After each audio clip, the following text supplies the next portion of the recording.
Sabe, a lei é o que organiza a nossa vida em sociedade, mas ela não é uma coisa parada no tempo, né? Pelo contrário. E aí, quando a própria lei muda, surge uma dúvida gigantesca.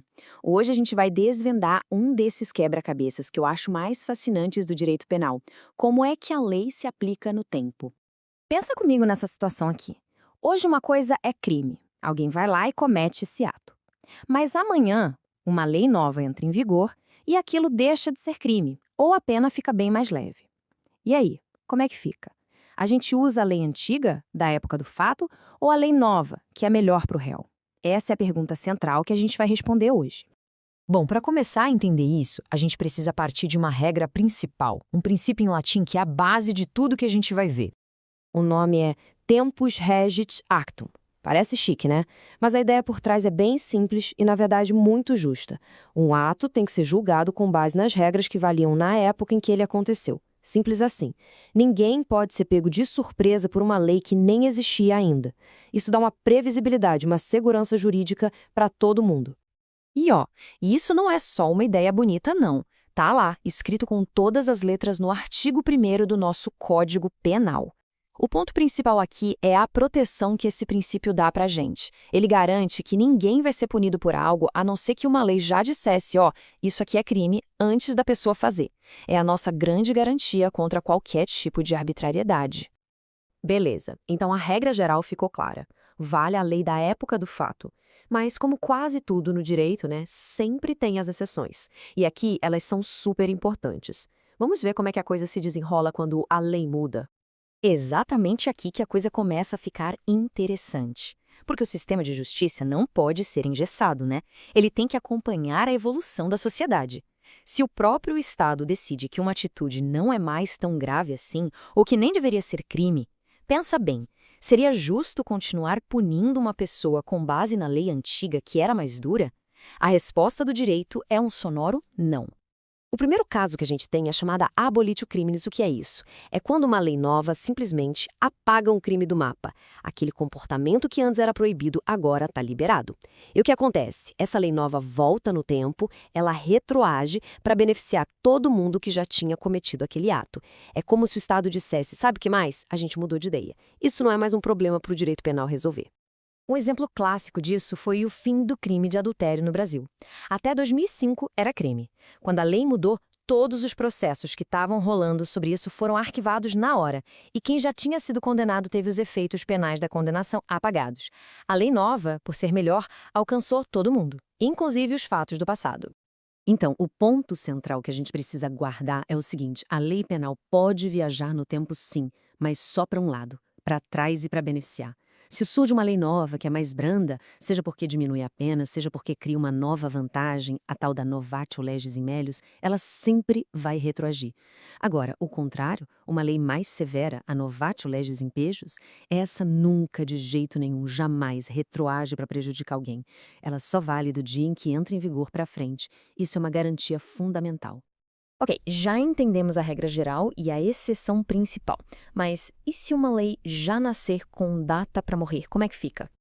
Pois é, existem leis que não são feitas para durar para sempre. São as chamadas leis temporárias, que já vêm com o prazo de validade, tipo, essa lei vale só durante a Copa do Mundo. E tem também as leis excepcionais, que duram enquanto uma situação de emergência está acontecendo, como uma calamidade pública ou uma pandemia. Elas servem para lidar com esses momentos bem específicos.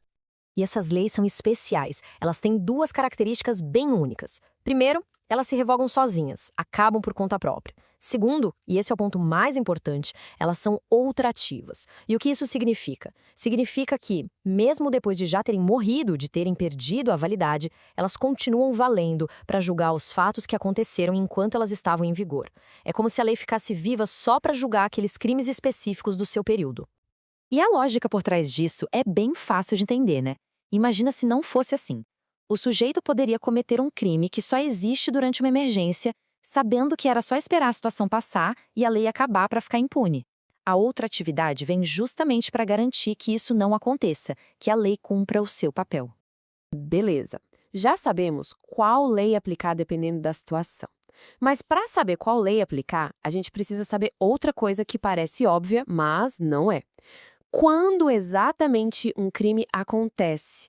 Pensa num crime de homicídio, por exemplo. O crime acontece na hora do tiro ou acontece dias depois no hospital, quando a vítima infelizmente morre? A resposta para essa pergunta tem consequências enormes, gigantescas mesmo.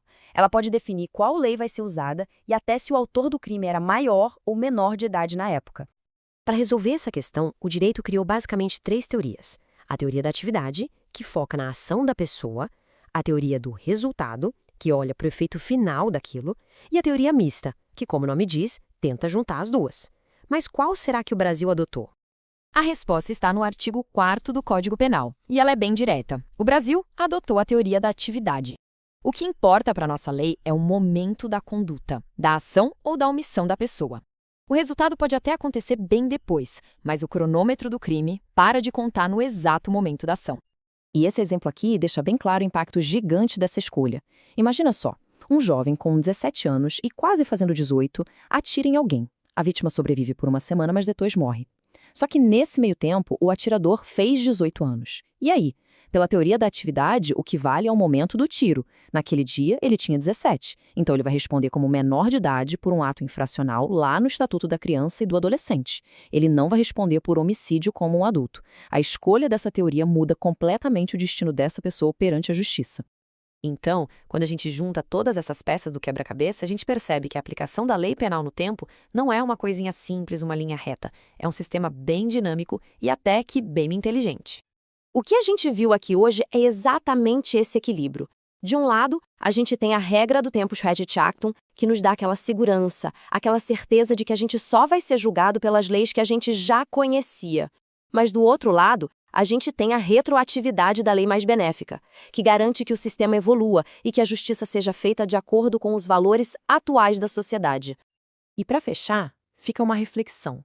A lei penal não é algo escrito em pedra. Ela respira, ela muda junto com a sociedade. E isso nos faz pensar.